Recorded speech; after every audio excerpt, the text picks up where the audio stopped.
Court Press Matchup of the Week, brought to you by Corning Credit Union.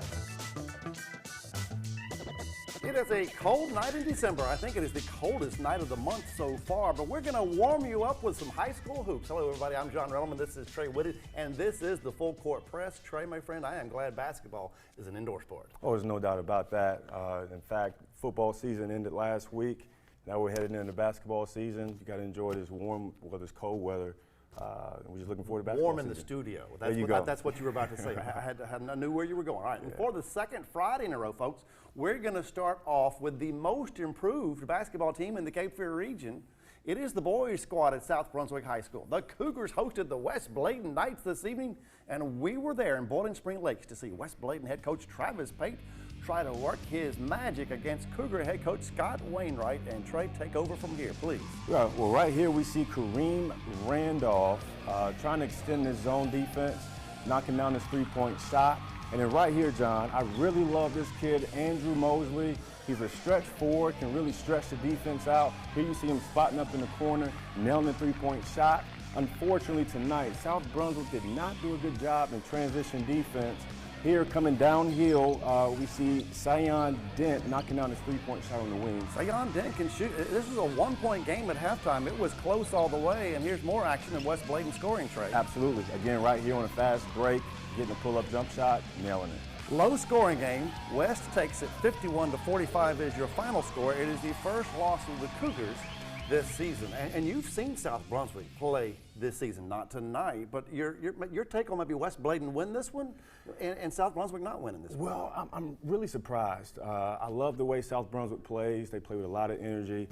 They have a lot of athleticism, like I said, a lot of young players, including Andrew Mosley. Just an off night for him tonight. I'm expecting him to bounce back next week. All right, Trey, we are going to head back to the same gymnasium to see what is up with the girls' game, and we're going to see West Bladen trying to keep up with the South Brunswick Cougars in this one.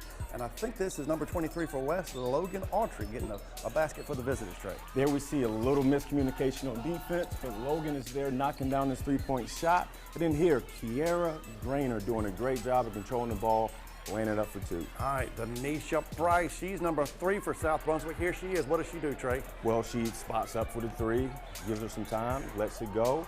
Perfect follow through. A low scoring affair in this one as well, and this one does go to the Cougars. South Brunswick 52, West Bladen 40. All right, let's slide into Wilmington to see the Hurricanes from Cape Fear Academy. This is the girls' contest, and it is Cape Fear hosting Parrott Academy. That is Parrott on the break.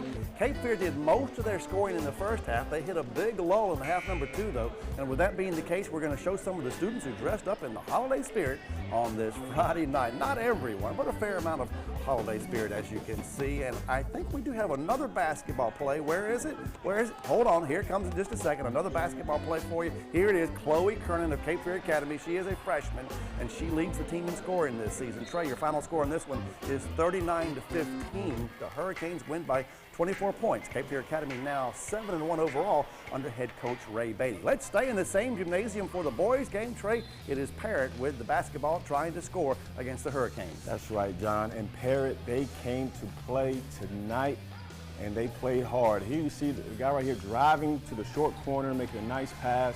Unfortunately, Cape Fear did not get it done tonight. I'm sure Coach Martin is going to have those guys in practice tomorrow, working on some fundamentals. I'll tell you, this is not a bad Cape Fear Academy basketball team. They didn't play bad tonight, but this certainly was not their best effort. I'm kind of surprised they lost this one by the margin they did. Let's check out the final score on this one. Parrott all over Cape Fear, and it was not close, 58-36 is your final. All right, our next stop is Rocky Point, Trey. It is going to be Trask versus the Bulldogs from Dixon High School, and we've got Dixon with 2 inside right there. But after this, Trey, it is all Trask the rest of this contest. Dixon on a turnover right here. No doubt about it. And the Titans did it on a defensive end like you just mentioned. Here we see Jaquil Newton taking it coast to coast, power layup, finishing with the left hand. And in my opinion tonight, John, this is the move of the night. Todd Ballard with a nice in-and-out cross, going off his right foot, finishing with a nice scoop finger roll. Right in front of the camera. Now we're going to see the guy who played quarterback earlier this year for Trask. It's Tyrese Armstrong. That's right, Reese Armstrong taking it strong to the basket, utilizing great and showing great body control. Final score on this one from Rocky Point is 77-28. It was not close. Trask on the break again. Do they score? Yes, they do. It's Jaquil Newton. 3rd win this week for the Trash Titans in boys basketball. Earlier this week they beat Hoggard, and they also beat Southwest Onslow this week. All right, our last stop is Shallotte. West Brunswick is starting to play better as of late. It is the Trojans, Trey, hosting arch rival North Brunswick. North Brunswick kind of in the gold uniforms tonight. Yeah, and here we see Eddie Smith doing what we expect him to do. Finding the gap, nice Euro step, finishing at the rim. Great move by Eddie, but now we see some catch and shoot work here from Bryce Earns, knocking down a three-point shot. Great dribble drop penetration, excellent pass. All right, let's see what happens on this next play. North trying to score. Looks like a turnover, Trey. Absolutely, that was just great defense. Got us cookies. That's what we say when we play pickup basketball. Great layup. North tried to keep it close. It did not happen. 70-43 is the final. It is a 27-point victory for the team in white. Long story. We're supposed to be up at Pender tonight to see the Pender boys, Pender girls, Laney girls. Long story. Regardless, it was a sweep for Laney against Pender. Tell me a little bit about the boys' game. You found out some information for me. I did find out some information, John, and the Laney boys were victorious tonight. They won 68-54. Chris Bennett led the Buccaneers with 28 points. Sherrod Sidbury chipped in 12 points. Coach Falk, he's excited moving into next week. They're now 4-3 with a full roster. Ooh, I like that information there from Trey Whitted. All right, we have got more basketball for you in just a few more minutes. In fact, we're going to feature the high school play of the week in just a few minutes. And here's a hint, it is not from tonight. But first, I'm going to get into football mode in order to tell you all about the state playoffs and those South Columbus Stallions. Keep pushing it, ladies! Are we sweating yet? It's really hot. We're stuck in the 80s! O'Brien, my house is stuck in the 80s. O'Brien's here to check it out. Found the problem. Someone's been setting this to 84. Sounds cool to me. It's hard to stop a train. Full Court Press Matchup of the Week, brought to you by Corning Credit Union.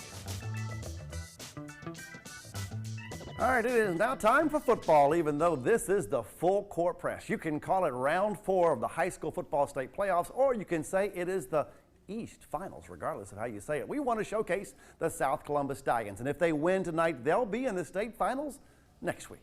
For action, let's head to the OK Corral just outside of Tabor City to see the Stallions of South Columbus High School take on Holmes High School out of Edenton. And I think that was a rope I saw earlier, not really sure why. Quarterback Robbie Spencer of South with a completed pass. It is a first down for the Stallions, and the chains move.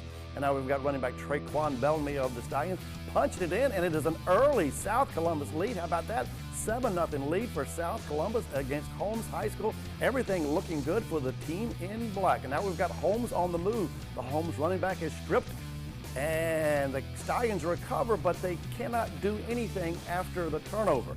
Now we're going to say hello to the South Columbus mascot. Now we're also going to say hello to Magenta Stanley. He is number 16 for Holmes, the team in blue, white, and yellow. Touchdown right there for Holmes. That makes it 14-7 in favor of the visitors. And now Stanley is going to do it again for the Aces. Huge touchdown run right here to make it 20-7 in favor of Edenton Holmes over South Columbus. Holmes looking for more, and do they get it? I think they do. They do get more. Wide open. That's just the only way to describe this one. Halftime score was 37-7, Holmes leading. Second half was a little bit better for South, but that is being nice. 50-14 is your final score. Holmes High School will advance to the 2A state championship game next week. The season is over for South Columbus. Dustin Dorsey braved the elements tonight, and Dustin has our post-game report. Dustin Dorsey here at Civitan Stadium, where the Stallions unfortunately are eliminated from the playoffs from Holmes High School. I'm here with head coach Russell Dev. Coach, I know it wasn't the ending that you guys wanted, and that's a tough pill to swallow. Yes. But this year, you have so much to be proud of. What are you going to remember the season by? You know, really, yeah, like you said, a tough game tonight. They were the better team by far tonight. You know, we couldn't stop them. We couldn't move the ball. So, you know, some nights it's not your night. It was definitely not our night tonight. But I can smile about it, but I'm sad it's over.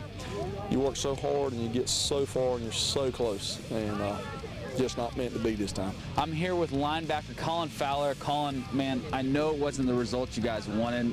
Talk to me a little bit about how it was seeing another team celebrate on your field like that. Well, I mean, it was a lot to handle because we've been rolling so good. We just couldn't get anything going, and it's heartbreaking. Honestly, we've come so far, and we had our goal inside. Our goal is to go to the state championship. Everyone doubted us all year, and we went out here and we showed them that we can compete, and that the upcoming guys are going to be just as good next year as they are this year. No, it wasn't the finish that they wanted, but both Coach Russell Dove and Colin Fowler mentioned one thing, the team. And the team has plenty to be proud of. 10-game win streak, a conference championship, and that's what they can hang their hat on. At Civitan Stadium, I'm Dustin Dorsey, and you're watching WWAY Sports. John, back to you in the studio. Thank you, Dustin. Great report there. Not the results you were looking for, not the results I was looking for, not the results that the South Columbus family looking for. All right, we've got more high school football for you. You know, in a way, on this cold Friday night, there was more state playoff action. We're going to check out the scoreboard. Waller's Hill moving on to the state finals next weekend. We're about to find out.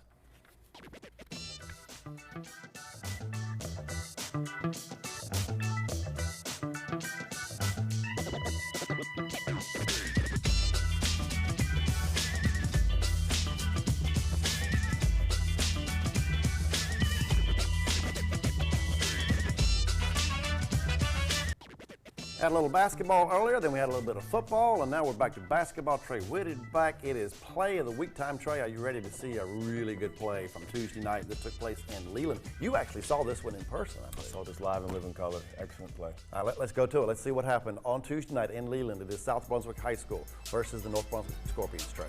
Well, right here, I'm assuming Andrew Mosley had some eyes in the back of his head here.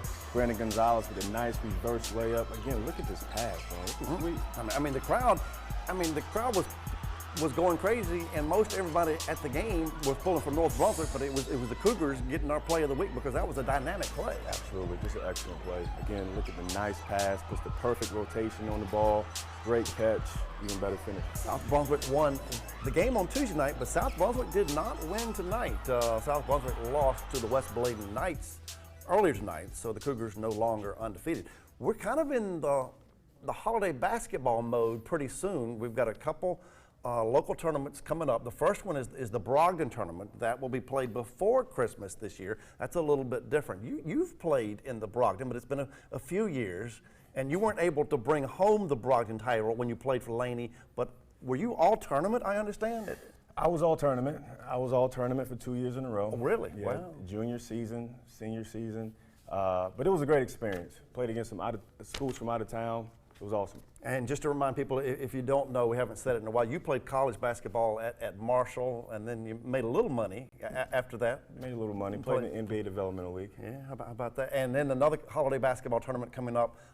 That'll be the Joe Miller Invitational between Christmas and New Year's. And then Cape Fear Academy actually is hosting a 4-day challenge that also will be held between Christmas and New Year's. All right, that'll do it for tonight's Full Court Press, everybody. We're going to have a full docket of high school basketball games for you next Friday. In fact, some teams will be playing conference games next week. Can't wait to that. See you then.